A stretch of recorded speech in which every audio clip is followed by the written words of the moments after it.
आणि मी भाषण करत मला गरिबाची जाण, गरिबीतून आलो आणि गरिबीला आलोय हे खूप राज्य आपलं बघतो.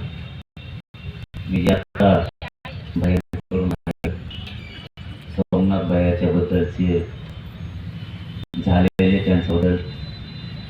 त्यांच्यावर झालेले पोलिसांकडून वाद, पोलिसांनी त्याच्यावरती जाणून केलेली मारहाण, एक आकस्पोटी केल्यासाठी ती मारहाण.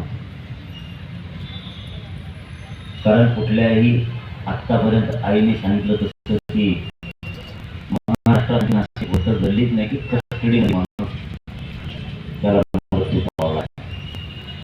जर पोलीस अमानुषपणे मारहाण करत असली तर मुख्यमंत्र्यांनी आणि गृहमंत्र्यांनी त्यांना अजिबात त्या लेकराला न्याय मिळाला पाहिजे. नसता मराठी सुद्धा राष्ट्रवादी तुमच्या न्यायासाठी